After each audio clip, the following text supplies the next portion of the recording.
Hello friends, இந்த விளக்க பாருங்களேன். இது வந்து எப்படி இருக்குது அப்படின்ட்டு. இது என்னது அப்படின்னு பார்த்தீங்கன்னா, எங்கள் குடோனில் கிட்டத்தட்ட ஒரு 5-6 வருஷத்துக்கு முன்னாடி இந்த விளக்க காணான்னு நினச்சிட்டு இருந்தோம். அதை வந்து இப்போ குடோன் ஷிஃப்ட் பண்ணப்போ பார்த்தீங்க அப்படின்னா இந்த விளக்கு வந்து கிடச்சிது. இது எப்படிரா க்ளீன் பண்ணுறது அப்படின்னு சொல்லிட்டு இதுக்கு வந்து ஒரு மெத்தட் வந்து நான் ட்ரை பண்ணி பார்த்தேன். உண்மையிலே சூப்பராக ஒர்க் அவுட் ஆச்சு. அது என்ன அப்படிங்கிறத பார்க்கலாம்.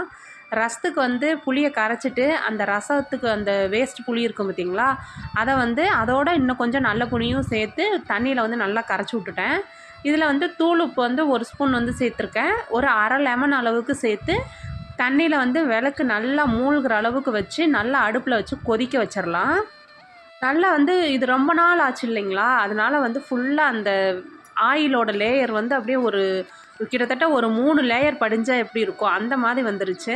இந்த மெத்தட் வந்து ட்ரை பண்ணப்போ நல்லா வந்து இந்த சூடு ஏற ஏற அந்த ஆயிலோட அந்த லேயர்லாம் வந்து உறிஞ்சிட்டு வந்தது அப்படியே நல்லாவே வந்து நம்மளுக்கு தெரிஞ்சது. இப்போ உங்களுக்கு நல்லாவே தெரியும்னு நினைக்கிறேன் பாருங்கள். இது வந்து நல்லா கொதிச்சு வர்றப்போ ஃபுல்லாகவே வந்து அந்த ஓரளவுக்கு எல்லாம் ரெடி ஆகிடுச்சு. இப்போ வந்து நம்ம இதை வச்சு தேய்ச்சி எடுத்துட்டோம் அப்படின்னா விளக்கு வந்து பளிச்சுன்னு ஆயிரும். நான் வந்து இதுக்கு தனியாக வந்து ஒரு கம்பி நார் ஒன்று வாங்கிக்கிட்டேன். ஏன்னா நம்ம வந்து நார்மலாக நம்ம இந்த பாத்திரம் கழுவுற நார்லையெல்லாம் தேய்ச்சோம் அப்படின்னா கண்டிப்பாக வந்து இது பளிச்சுன்னு ஆகாது. அதனால் வந்து ஒரு கம்பி நார் ஒன்று வாங்கிக்கிட்டேன். அதிலே வந்து பார்த்திங்கன்னா லைட்டாக இன்னும் கொஞ்சம் புளியையும் போட்டுட்டேன். புளியை போட்டுட்டு இதில் வந்து கம்பி நாரை வச்சு தேய்க்கிறப்போ அப்படியே வந்து விளக்கு நல்லா புதுசு மாதிரி ஆயிடுச்சு. என்னங்க ரொம்ப பொய் சொல்கிறீங்களே, புதுசு மாதிரியெல்லாம் எப்படிங்க ஆகும் அப்படின்னு சொல்லி நினைப்பீங்க. புதுசு மாதிரி இல்லை அப்படின்னாலும் ஓரளவுக்காவது இந்த பளிச்சுன்னு வந்தது. நீங்களே வந்து பாருங்கள். விளக்க வந்து ஃபுல்லாக தேய்ச்சிட்டு நான் உங்களுக்கு காமிக்கிறேன்.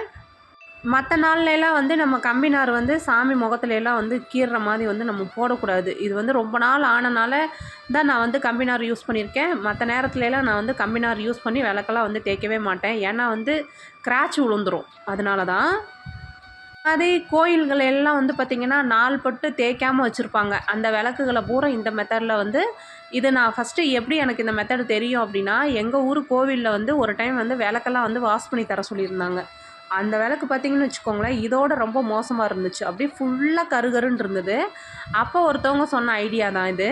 புளி தண்ணிக்குள்ளே போட்டு நல்லா கொதிக்க வச்சு அதுக்கப்புறமா எடுத்து தேய்ச்சோம் அப்படின்னா பளிச்சுன்னு ஆயிரும் அப்படின்னு வந்து சொல்லியிருந்தாங்க. ஸோ அந்த மெத்தடை தான் நானும் வந்து வீட்டில் ட்ரை பண்ணி பார்த்தேன். உண்மையிலே சூப்பராக ஒர்க் அவுட் ஆச்சுங்க. உங்கள் வீட்டில் இந்த மாதிரி விளக்குகள்லாம் வந்து வச்சுருந்தீங்க அப்படின்னா இந்த மெத்தடில் வந்து ட்ரை பண்ணி பாருங்கள். அதாவது நாள் பட்டு தேய்க்காமல் ரொம்ப கருப்பாலாம் இருந்துச்சு அப்படின்னா, பித்தளை விளக்கா இருந்துச்சு அப்படின்னா இந்த மாதிரி வந்து ட்ரை பண்ணி பாருங்கள். கூடயே நான் வந்து அடுத்து இதை ஃபுல்லாக நல்லா தேய்ச்சி விட்டுட்டு அதுக்கப்புறம் சோப்பு கொஞ்சம் வச்சு தேய்ச்சி பார்த்தேன். சோப்பு வந்து வச்சு தேய்க்கலாம். இல்லை அப்படின்னா விம் லிக்யூடு, இன்னும் சபினா பவுடர் இருந்துச்சு அப்படின்னா இன்னுமே ரொம்ப பெஸ்ட்டு. சபினா பவுடரை வச்சு தேய்ச்சோம் அப்படின்னா இன்னுமே வந்து பளிச்சுன்னு ஆகும். என்கிட்ட சபினா பவுட்ரு வந்து இல்லை. அதனால் வந்து நான் வந்து சோப்பை வச்சு தேய்ச்சேன்.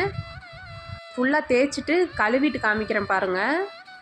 உங்களுக்கே நல்லா டிஃப்ரென்ஸ் தெரியும்னு நினைக்கிறேன். ஃபஸ்ட்டு இருந்ததுக்கும் இப்போ இருக்கிறதுக்கும் எப்படி டிஃப்ரென்ஸ் இருக்குதுன்னு பாருங்கள். இதை நம்ம கழுவிட்டு வந்து பார்க்கலாம். ஒரு கிட்டத்தட்ட ஒரு 70% ஓரளவுக்கு ரெடி ஆகிடுச்சு. இன்னும் நம்ம வந்து அடுத்தடுத்து நம்ம சபினா பவுட்ரு இதெல்லாம் வந்து வச்சு தேய்க்க இன்னுமே வந்து நம்மளுக்கு நல்லா வந்து பளிச்சுன்னு ஆகிடும். கிட்டத்தட்ட ஒரு 3 தடவை வந்து தேய்ச்சி எடுத்தேன். அதுக்கப்புறமா நம்ம வந்து இந்த பெரு விரல் இருக்குது பாருங்கள், பெரு விரலை வச்சு நல்லா வந்து ப்ரெஸ் பண்ணி ஒரு தேய்ச்சி விட்டோம் அப்படின்னா அந்த சாமியோட முகம்லாம் வந்து நல்லா பளிச்சுன்னு தெரிஞ்சுது. நான் வந்து மறுபடியுமே வந்து கம்பி நார் வச்சு தேய்ச்சிட்டு அதுக்கப்புறமா வந்து பெருவிரலில் வந்து அந்த ப்ரெஸ் பண்ண மாதிரி ஒரு அழுத்தம் வந்து கொடுத்து தேய்ச்சிருந்தேன். உண்மையிலே வந்து விளக்கு ரொம்ப பளிச்சுன்னு ஆயிடுச்சு. எனக்கு வந்து இது தேய்ச்சி எடுத்து முடிக்க கிட்டத்தட்ட ஒரு 15 நிமிஷம் தான் ஆச்சு. அந்த இதுக்குள்ளேயே வந்து இது எப்படிடா க்ளீன் பண்ண போகிறோம் அப்படின்னு நினச்சிருந்தேன். ஆனால் வந்து அந்த அளவுக்கெல்லாம் வந்து இது ரொம்ப ரிஸ்க்கெல்லாம் இல்லை. ரொம்ப ஈஸியாகவே இது வந்து எனக்கு முடிஞ்சது. நீங்களும் வந்து இந்த மெத்தடை வந்து ட்ரை பண்ணி பாருங்கள்.